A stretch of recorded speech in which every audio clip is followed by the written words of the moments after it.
suponer que está grabando esto. Sí. Bueno, dijimos que entrábamos en la parte ya de espacios vectoriales que nos va a conducir a todo el resto del desarrollo del programa de Álgebra y Geometría 2. Hemos hablado varias veces de lo que es el álgebra en sí, de la esencia del álgebra, y justamente una característica del álgebra es esto de clasificar, de establecer estructuras algebraicas y clasificarlas, y bueno, entonces moverse dentro de esas estructuras en base a las propiedades que las estructuras van cumpliendo, ¿no es cierto? Hay estructuras que cumplen mejores propiedades, más y mejores, otras menos, pero bueno, todo esto es toda una gran clasificación que se hace dentro del álgebra. Una de esas estructuras algebraicas, por ejemplo, a ver, una estructura son los números reales, ¿no? que forman un cuerpo. Nosotros conocemos los números reales, las propiedades de las operaciones que se pueden hacer entre números reales. Esa es una estructura. Otra estructura son los polinomios. Los polinomios son un conjunto de elementos con sus determinadas propiedades, forman lo que se llama en álgebra un anillo. Es otra estructura. Bien, una de las estructuras que se pueden armar dentro del álgebra son los espacios vectoriales, que son los que nos ocupan a partir de este momento en la materia. Un espacio vectorial es justamente una estructura algebraica. ¿Qué significa? Significa que yo tomo un conjunto de elementos que por generalidad los voy a llamar vectores, porque son los elementos de un espacio vectorial, pero que no necesariamente van a ser vectores como los vectores que conocemos nosotros de la física, ¿cierto? Lo que vamos a tener es un conjunto de elementos, a los cuales vamos a llamar vectores. Vamos a tener una operación interna, a la que vamos a llamar suma de esos elementos, una operación que vamos a poder hacer entre los elementos de este espacio vectorial, interna, y una operación externa, que es una operación que vamos a poder hacer entre los elementos del espacio vectorial y los números reales o complejos. Nosotros generalmente vamos a trabajar con escalares reales, ¿sí? Esa es una operación externa que se llama producto por un escalar, ¿bien? Los elementos de afuera, esos escalares que para nosotros casi la mayoría de las veces van a ser reales, pero también pudieran ser complejos. Esos elementos del otro conjunto son elementos de un cuerpo, otra estructura algebraica, ¿cierto? Es decir, que nosotros entonces vamos a tener elementos de un conjunto, a los que vamos a llamar vectores. Con esos elementos vamos a tener una operación a la que vamos a llamar suma. No pensemos más en la suma también habitual, tradicional que sabemos hacer, puede ser otra clase de suma, pero bueno, vamos a tener una operación interna a la que vamos a llamar suma, y una operación externa a la que vamos a llamar producto por un escalar, donde ese escalar pertenecerá a un cuerpo.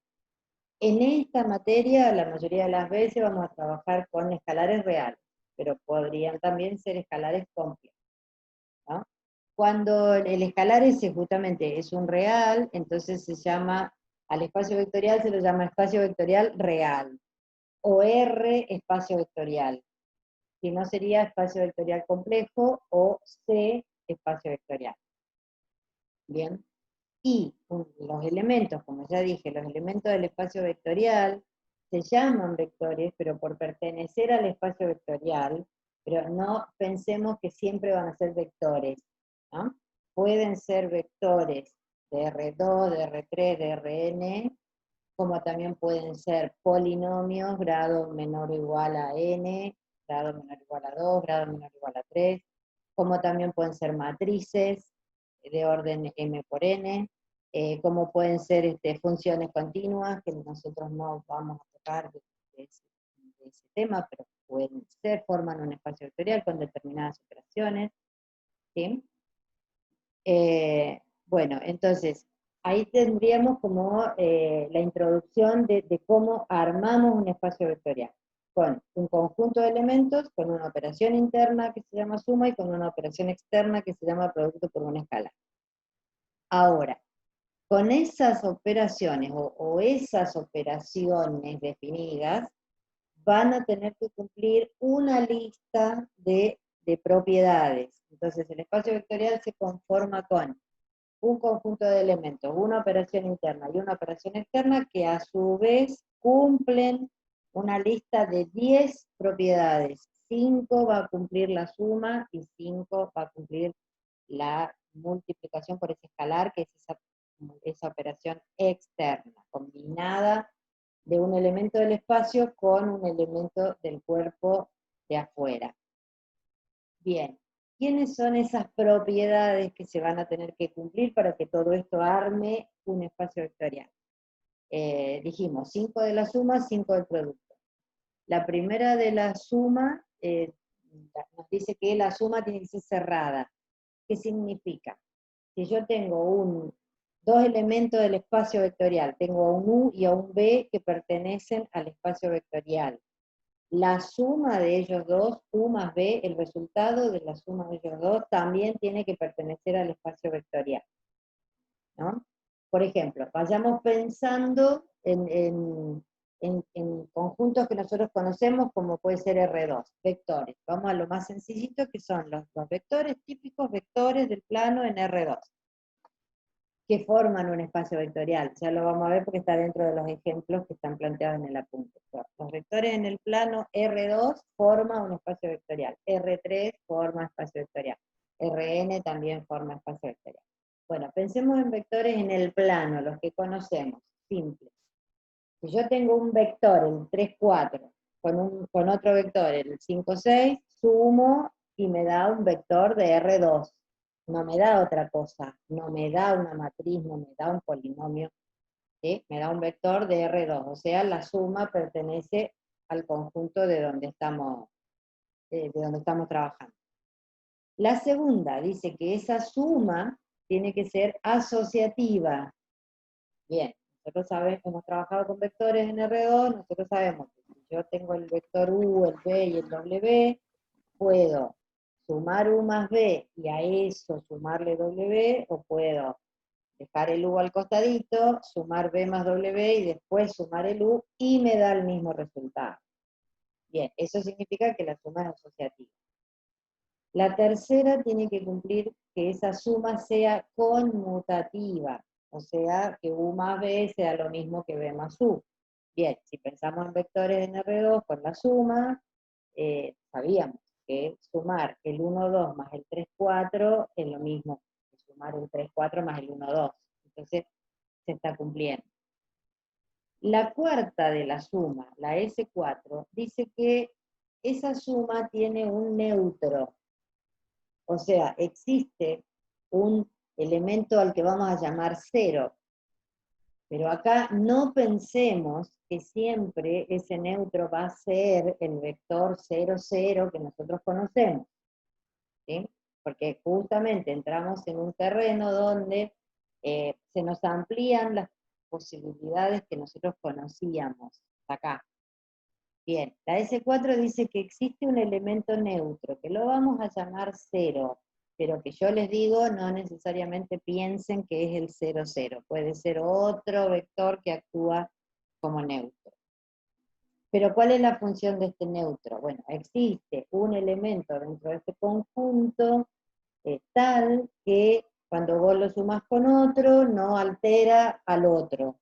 O sea, yo tengo el vector U y se lo sumo a este neutro que se llama 0 y me da por resultado el mismo vector U. Entre vectores en R2, que son los que venimos analizando, existe y es el vector 0, 0 que nosotros conocemos. Si yo sumo el 3, 4 más el 0, 0, me da el 3, 4, no me afectó en nada. Bien, y la S5, que es la última de la suma, dice que cada elemento de este espacio vectorial tiene un opuesto, o sea, que si yo tomo el vector B, existe el menos B, tal que cuando sumo a ellos dos, el resultado que me da es el 0, ese neutro que apareció en la propiedad anterior. Estas dos propiedades son las únicas que están como en un orden, ¿no? Primero tengo que ver si existe el 0, y una vez que supe que existe el 0 y que lo tengo identificado y digo, sí, es este elemento es el neutro de este espacio vectorial, recién ahí me pongo a mirar si cada vector tiene el opuesto. No podríamos hacerlo al revés. No podría yo buscar el opuesto si no sé quién era el 0 del espacio. Porque justamente la característica del opuesto es que cuando yo sumo a un vector su opuesto, me tiene que dar el 0 del espacio. Bien, estábamos en vectores en R2, esto se cumple. O sea, yo tengo el vector 3, 4, ese vector 3, 4 tiene su opuesto, que es el menos 3, menos 4, y que cuando yo sumo 3, 4 más menos 3, menos 4, me da el 0, 0, que era el neutro del espacio, ¿no? Pero acá nos pasa lo mismo que les decía con el neutro. No pensar que el opuesto de B, el menos B, es exactamente el que tiene los mismos numeritos cambiados de signo, porque esto no siempre va a suceder. Hay ejemplos en el TP, donde ustedes van a encontrar espacios vectoriales raros, porque a partir de acá empiezan a aparecer las cuestiones raras.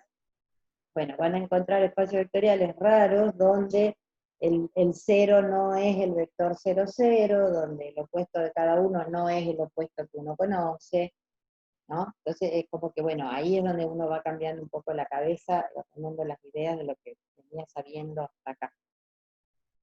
Fíjense que el símbolo de la suma y del producto por un escalar son símbolos raros, es una suma pero con un circulito. ¿Por qué? Porque cuando nosotros decimos U más B en espacio vectorial, no estamos diciendo la suma trivial que uno conoce. Ahora vamos a ver ejemplos y vamos a ver que por ahí me definieron la suma de otra manera, entonces U más B no es U más B, es, qué sé yo, 2x más 3y. Profe, Sí, dígame. hay un compañero que preguntó en el chat, Ajá. el neutro y el nulo son el mismo vector? El neutro y el nulo, no necesariamente. El nulo es el que uno conoce entre vectores en R2. O sea, cuando nosotros trabajamos en R2 y nosotros sabíamos que existe el vector 0, 0, al que le llamábamos vector nulo, ¿no? El neutro es más general. Al neutro lo vamos a llamar 0, como está acá en la S4, ¿no es cierto? Vamos a llamar que existe un 0 en B, pero que no necesariamente va a ser el vector 0, 0, o la matriz 0, 0, 0, 0, o el polinomio 0x cuadrado más 0x más 0. No necesariamente van a ser eso, ¿no? O sea que, digamos, neutro es una palabra más general que nulo. Por lo general, o en las operaciones que uno está acostumbrado a trabajar, o las que son habituales, es la misma cosa. Pero quiero decir que puede suceder, y en el práctico lo van a encontrar, puede suceder que hayan neutros que no va a ser el 0, 0 que uno conoce, que va a ser otro distinto. Porque, ¿qué significa ser neutro? Significa un vector, un elemento de ese conjunto, tal que al sumarlo con alguien no me cambie a ese alguien a quien yo le sumé. Esa es la definición de neutro. Entonces, ¿qué pasa? La mayoría de las veces ese trabajo lo hace el nulo, el 0, 0. Pero se pueden encontrar con otros que no son el 0, 0. No sé si quedó claro o enredé más. Pero, bueno, esa es la idea. Pero esto va a seguir fluyendo. O sea, vamos a volver varias veces con las mismas preguntas, porque son ideas abstractas, muy generales, ¿no? Bueno, hasta ahí numeramos las 5 de la suma. Ahora vamos a las 5 del producto por un escalar. Nosotros dijimos vamos a trabajar con escalares reales, o sea que la primera me dice que si alfa es un número real, un K, un número real, y B es un elemento de este espacio vectorial, el producto alfa por B tiene que estar adentro del producto del espacio vectorial.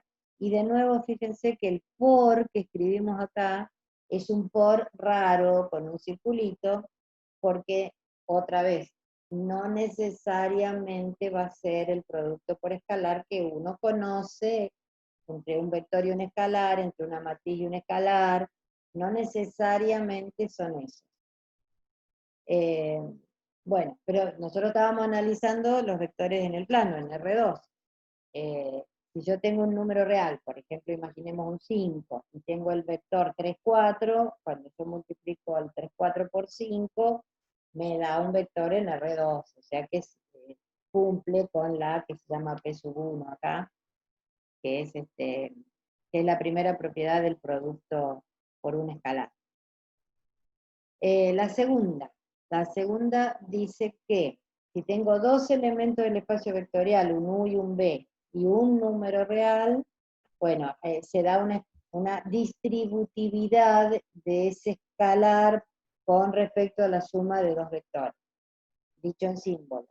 El alfa multiplicado por U más B es lo mismo que alfa por U más alfa por B. Hay una distributividad del producto por escalar con respecto a la suma de vectores. Si pensamos en los vectores en R2 que veníamos pensando, yo tengo, por ejemplo, 3 por U más B, eso es lo mismo que 3 por U más 3 por B. Eso se cumple. Bueno, la P sub 3, que ahora es una distributiva también, pero respecto a la suma de los escalares. O sea que yo ahora voy a tener dos números reales, voy a tener el alfa y el beta, y cuando planteamos alfa más beta por U, por un vector, eso es lo mismo que alfa por U más beta por U. Es una distributividad, pero en vez de que hay un escalar y dos vectores que se distribuye, ahora hay dos escalares y un vector que también se distribuye, ¿no?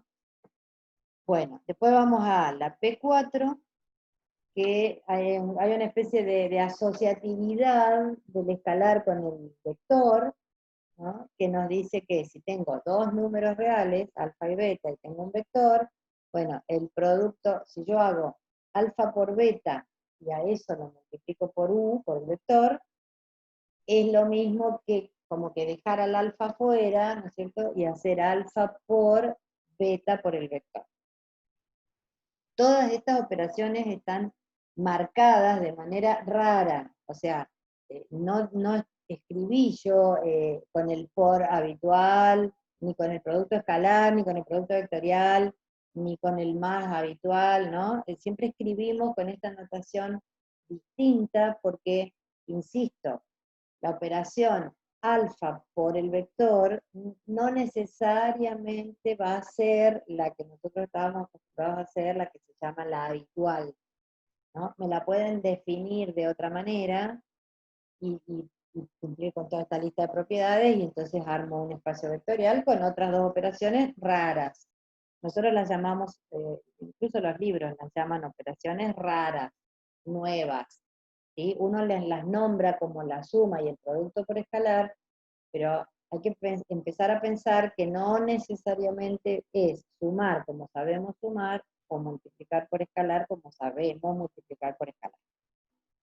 Bueno, y la última, la P5, que viene siendo la número 10 de la lista, me dice que existe el neutro, digamos, entre los reales, existe el 1 en R, tal que ese 1 multiplicado por un vector no me altera al vector.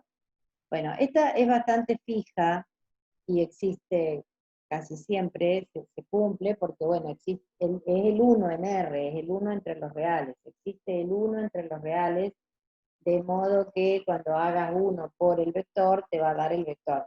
Esa propiedad casi siempre se va a cumplir, es muy raro que esa no se cumpla. Lo que sí me va a pasar frecuentemente, lo que sí pasa es que alguna de las otras, tanto de la suma como del producto, falle, no se cumpla. Entonces, si de la lista de 10 yo tengo una que no se cumple, esa estructura con esa operación no es un espacio vectorial, ¿no? O sea, esa es la primera conclusión, digamos, que uno sacaría de todo esto. Entonces, para resumir, Un espacio vectorial es un conjunto de elementos a los que les vamos a llamar vectores, pero que no necesariamente son vectores, sobre el cual definimos una operación interna a la que vamos a llamar suma, pero que no necesariamente es sumar, y una operación externa que nos asocia estos elementos con elementos de un cuerpo, que nosotros por lo general vamos a trabajar en R, ¿sí? Entonces, una operación interna suma, una operación externa que se llama producto por un escalar, y cuando estas dos operaciones cumplan con la lista de 10 propiedades que están enunciadas, 5 para sumar y 5 para multiplicar por el escalar, todo eso, todo ese conjunto de esos elementos con esas operaciones definidas, formarán lo que en álgebra se llama un espacio vectorial, que es una estructura algebraica, y es de las estructuras algebraicas, es una estructura muy importante, muy potente, decimos nosotros, porque cumple con un montón de propiedades, entonces es muy buena, digamos, cumple con un montón de objetivos, de funciones, ¿no? En esta, en esta cuestión del álgebra. Profe,